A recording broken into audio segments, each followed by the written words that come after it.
नमस्कार स्वामी भक्तांनो. आपलं स्वामी समर्थ महिमा या यूट्यूब चॅनेलवरती स्वागत आहे. आपण आपल्या चॅनेलवरती नवीन आला असाल तर आपल्या चॅनेलला सबस्क्राईब नक्कीच करून घ्या. तर स्वामी भक्तांनो, आजचा स्वामी संदेश आहे. एक रोप असतं, छोटंसं असताना असेल त्या मातीत लावलं जातं. परिस्थिती असेल तशी त्याला खतपाणी घातलं जातं. कधी त्या रोपाला पाणी कमी पडतं, कधी सूर्यप्रकाशाची ऊब कमी पडते, पण ते रोप तसंच मग धरून राहतं. त्या रोपाचं आता झाड होऊ लागतं. दरवर्षी पानगळ होते. बरीचशी पानं गळून देखील जातात. पुन्हा नवीन पानं येतात. हळूहळू झाड मोठं होतं. त्याच्या फांद्या वेगवेगळ्या दिशांना पसरू लागतात. सारं आकाश कवेत घेऊ पाहतात. नवीन वाटा शोधू लागतात. कधीतरी त्या फांद्या छाटल्या देखील जातात. पण परत त्या छाटलेल्या फांदीला पालवी फुटत असते. फांद्या परत वाढायला लागतात. पुन्हा नवीन दिशा, नवीन वाटा. एक दिवस त्या झाडाच्या खोडावर घाव बसतो. झाड आतून तुटलं जातं, कुजलं जातं. झाड एकटं पडतं. बराच काळ सरतो. खोड सावरू लागतं आणि एक दिवस त्या खोडाला पालवी फुटते आणि ती पालवी पुन्हा झाड बनू पाहते.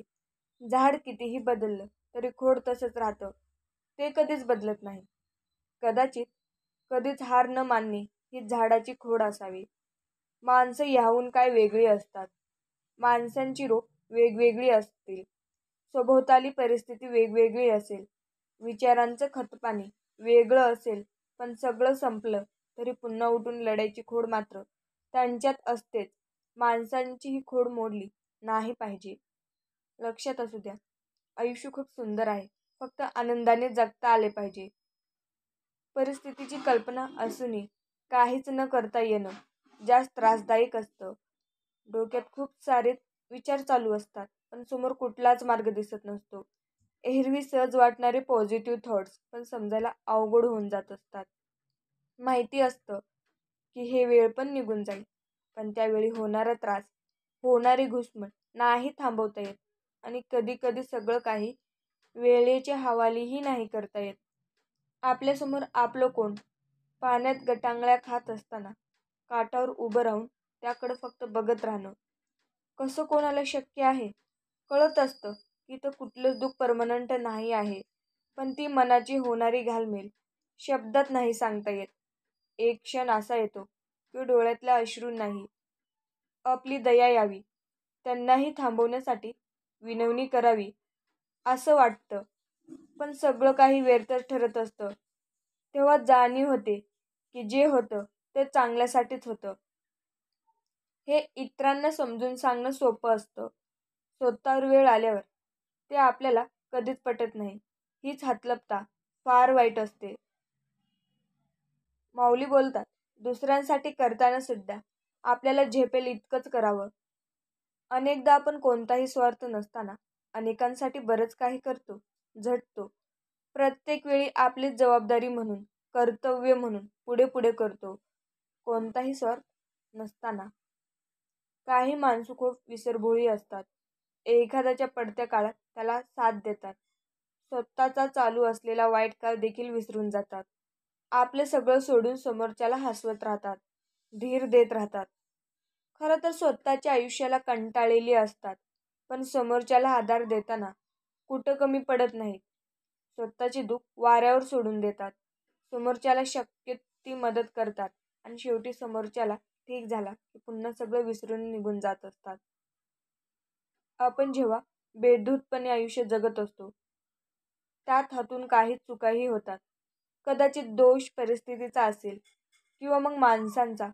चूक तर घडून गेली, पण नंतर त्यानंतरच आयुष्य कसं जगायचा हा सगळ्यात मोठा प्रश्न आहे. झालेली चूक तर बदलता येत नाही, पण भविष्याचा विचार तर करावाच लागतो. भूतकाळातल्या चुकांना कधी कवटाळून बसायचं, बाहेर पडणे तर गरजेचंच असतं. पण बाहेर कितीही शांत राहिले तरी मनात एक युद्ध चालू असते, स्वतःचं स्वतःविरुद्ध. पण सावरून भविष्याची वाट तर चालावीच लागते. नाहीतर समाजात जगण्याच्या शर्यतीत हरवल्याशिवाय राहत नाही. मग आधी तीच मनावर ओझं त्यात आणि ती पराजयाची भावना. मग मन भटकत राहतो कुठेतरी आधार मिळेल या आशेने. ते सगळ्यांकडे आशावादी नजरेने बघते.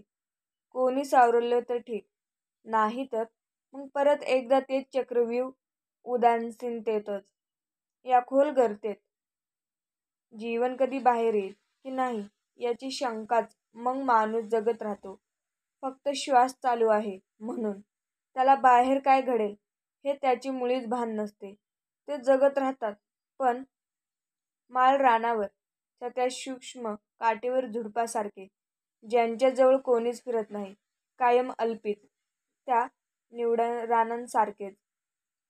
तर स्वामी भक्तांनो, असंच आपल्या स्वामी माऊलींवरती विश्वास असेल तर आपल्या व्हिडिओला लाईक करायला, चॅनलला सबस्क्राईब करायला आणि कमेंटद्वारे श्री स्वामी समर्थ टाईप करायला मात्र विसरू नका.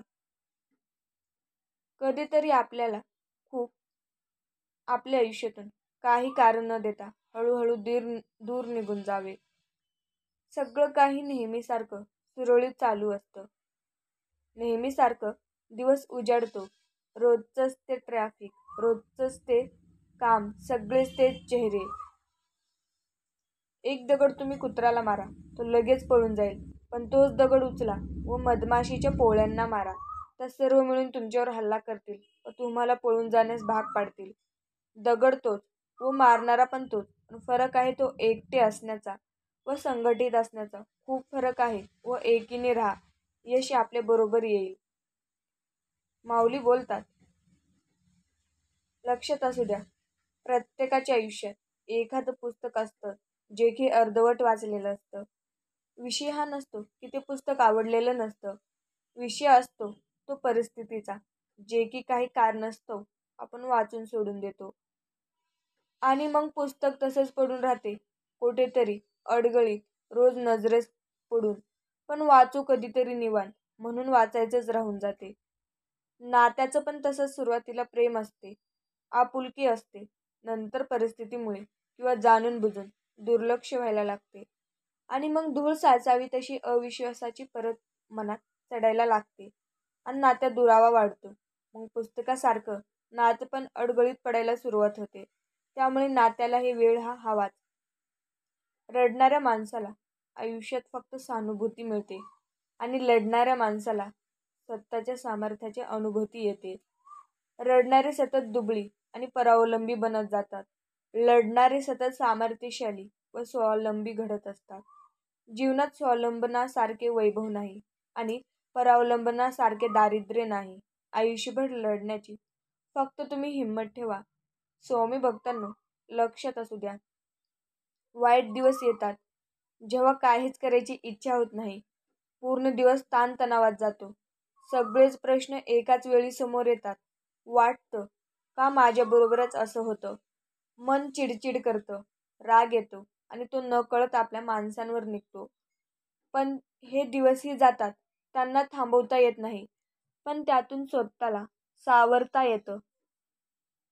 कधी कोणी आपल्यासोबत असतं, कधी नसतं. पण शेवटी स्वतःचाच आधार द्यावा लागतो.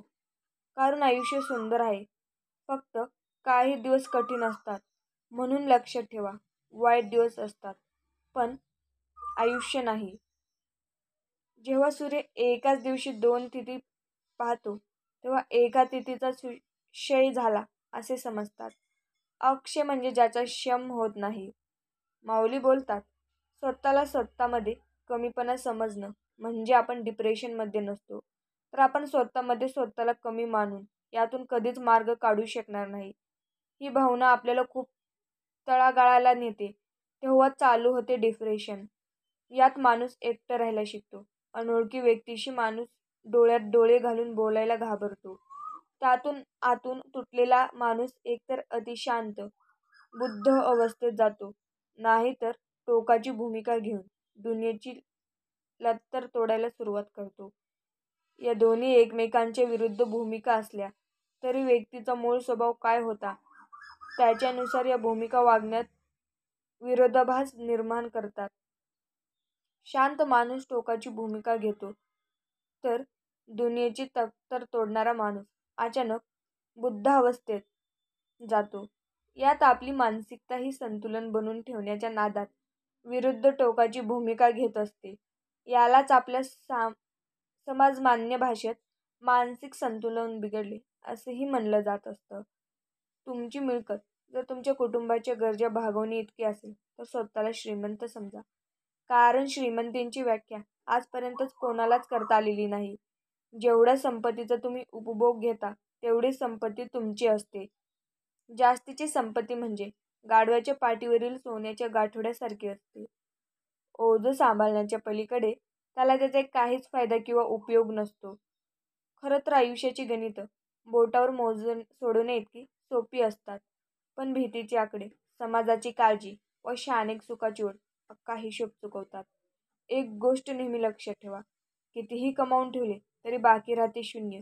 आणि संकटकाळी आपल्या कामाला येते आपल्या चांगल्या कर्माचे हे पुण्यच. माऊली बोलतात, त्याआधी तुम्ही आपल्या चॅनलला सबस्क्राईब करायला मात्र विसरू नका. देवाला आपण घाबरलो नाही तरी चालेल, पण आपण आपल्या कर्मापासून घाबरून राहा.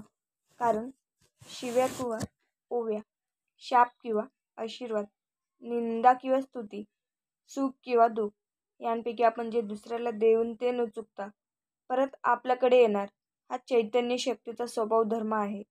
म्हणजेच निसर्गाचा नियम आहे. व या नियमाला स्वतः देवसुद्धा चुकलेला नाही. आपण तर सामान्य जीवजंतू आहोत.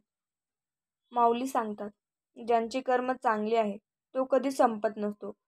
सत्कर्मी माणसाला जीवनात अडचणी येतात, परंतु त्या सुटणाऱ्या असतात. याउलट जो दुसऱ्याला अडचणीत आणतो त्यांची अडचण आयुष्यभर संपत नाही. परमेश्वरावर नेहमी तुम्ही निसंकोचपणे विश्वास ठेवा. योग्य वेळ तो इतकं देतो की मागायला काहीच उरत नाही. एखाद्याच्या आयुष्यात आपण नसूनही असणे याला सुखाची गुंतवणूक म्हणतात आणि एखाद्याच्या आयुष्यात आपण असूनही नसणे याला सुखाची फसवणूक म्हणतात. निष्क्रिय माणसं आणि अतिअहंकारी माणसं शेवटी एकटीच पडत असतात. आपल्या ह्याच स्वभावापायी आपण एकटे पडलो आहोत हेही ते मान्य करत नाहीत. आणि तरीही त्यांपैकी काहीचं नशीबच इतकं चांगलं असतं की अशा माणसांना सांभाळणारी माणसं त्यांना शेवटपर्यंत लाभतात. त्यामुळे आपलं आजवर काहीच चुकलेलं नाही अशा समजुतीत ते आपल्या आळस आणि अहंकार दोन्हींचं जतन करत असतात. जिथे जन्माला कोणत्या घरात यावं आणि जगाचा निरोप केव्हा घ्यावा हे सुद्धा आपल्या हातात नाही. आयुष्यात माणसं कशी भेटतील, मार्ग दाखविणारी की मार्ग अडविणारी हे सुद्धा आपल्या हातात नाही. ज्या पैशाच्या जोरावर आपण अहंकार करतो तो पैसा कायमच असेल असे नाही. ज्या चेहऱ्याची सुंदरता आपण आयुष्यभर मिळवतो कालांतराने त्याला सुद्धा सुरक्त्या पडतात. ज्या शरीरावर आपण गर्व करतो त्याला सुद्धा वयाच्या मर्यादा आहेत. ज्या मुलांचा आपल्याला अभिमान असतो ते सुद्धा उतार वयात आपली काळजी करतीलच असे नाही. ज्यांना आपण आयुष्यभर आपले समजतो ते सुद्धा पडत्या काळात सोबत नसतात. जेव्हा वेळ चांगली असेल तेव्हा मातू नका आणि वेळ खराब असेल तेव्हा रडू नका. आयुष्यात बऱ्याच गोष्टी आपल्या हातात नसतात तरी सुद्धा आपण ॲटिट्यूड दाखवतो. चांगले कर्म तेवढे आपल्या हातात आहेत आणि चांगल्या कर्माचे फळ चांगलेच मिळते हे अंतिम म्हणजे अंतिम सत्य आहे. देव इतका वेडा नाही की अगरबत्ती लावल्याने, नारळ फोडल्याने आणि घंटा वाजवल्याने तुमच्या सर्व इच्छा पूर्ण करेल आणि आयुष्यातील सर्व दुःख दूर करेल. तुमच्या इच्छा पूर्ण करण्यासाठी कष्ट करावे लागतील आणि त्यासाठी देवाने तुम्हाला हात दिले. आयुष्यातील दुःख दूर करण्यासाठी दुसऱ्यांच्या आयुष्यात आनंद निर्माण करावा लागेल, सत्कर्म करावे लागेल आणि यासाठी तर देवाला तुम्हाला माणूस म्हणून जन्माला घातले. यापेक्षा आणखीन काय देणार आहे देव? लक्षात असू द्या, कोणाच्या सांगण्यावरून आपल्या मनात एखाद्या व्यक्तीबाबत चांगले व वाईट मत बनण्यापेक्षा आपण स्वतः 4 पावले चालून समोरासमोर त्या व्यक्तीशी संवाद साधून मगच खात्री करा. नाती जपण्यासाठी संवाद आवश्यक आहे. बोलताना शब्दांची उंची वाढवा, आवाजाची उंची नाही. कारण पडणाऱ्या पावसामुळे शेती पिकते, विजांच्या कडकडाटामुळे नाही. वाहतो तो जरा असतो आणि थांबतो ते डबकं असतं. डबक्यावर डास येतात आणि झऱ्यावर राजहंस. निवड आपली आहे. कोणा वाचून कोणाचे काही चढत नाही. हे जरी खरे असले तरी कोणी कधी उपयोगी पडेल हे सांगताही येत नाही. डोकं शांत असेल तर निर्णय चुकत नाहीत आणि भाषा गोड असेल तर माणसं तुटत नाहीत. जर तुम्हाला मदत करायला पुढे सरसावतात ते तुमचे काही देणे लागतात म्हणून नाही, तर ते तुम्हाला आपलं मानतात म्हणून मोर नाचताना सुद्धा रडतो आणि राजहंस मरताना सुद्धा गातो. दुःखाच्या रात्री झोप कोणालाच लागत नाही आणि सुखाच्या आनंदात कोणीही झोपत नाही. याला जीवन म्हणायचं. किती दिवसाचे आयुष्य असते? आजचे अस्तित्व उद्या नसते. मग जगावे ते हसून खेळून. कारण या जगात काय होईल उद्या हे कोणालाच माहिती नसते. बोलून दाखवायचं नाही, बस लक्षात ठेवायचं कोण आपल्याशी कसं वागतंय. कारण बोलून वाईट होण्यापेक्षा शांत राहणे केव्हाही चांगले. कारण लोक खोटं बोलून माणसं जिंकतात आणि आपण खरं बोलून सगळ्यांपासून दूर राहत असतो. स्वामी सांगतात, आपल्या आयुष्यात कोण येणार आहे हे आपण जन्मताच ठरवलेलं असतं. येणाऱ्या प्रत्येक माणसांच्या येण्यामागे काहीतरी कारण असते. काही लोक आपल्या वाईट कर्माची शिक्षा द्यायला येतात, तर काही आपल्याला चांगल्या कर्माची फळ द्यायला येतात. म्हणून काही लोकांकडून आपल्याला खूप त्रास होतो, तर काही लोक आयुष्यात खूप आनंद मिळत असतो. सत्कर्म केलेल्या व्यक्तीला आधार शोधण्याची गरज नसते. कारण कितीही वाईट प्रसंग अशा व्यक्तीवर आला, त्या व्यक्तीला आधार ही नियती, निसर्ग आणि प्रकृती देतच असते. अशी माणसं संकटात अडकतातही आणि त्यातून सुखरूप सुटतातही. व ही गोष्ट त्यांना त्यांच्या जीवनात केलेल्या सत्कर्मामुळेच होत असते. त्यामुळे कायमच कोणाची ना कोणाची मदत करावी. असे सत्कर्म केलेले कधीच वाया जात नसते.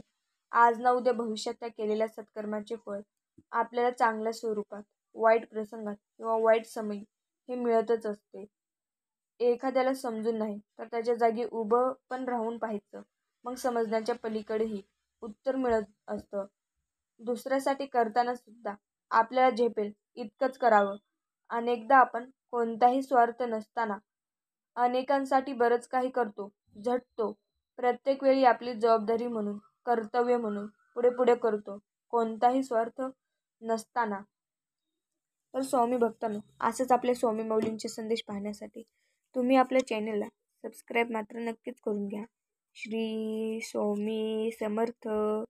जय जय स्वामी समर्थ. धन्यवाद.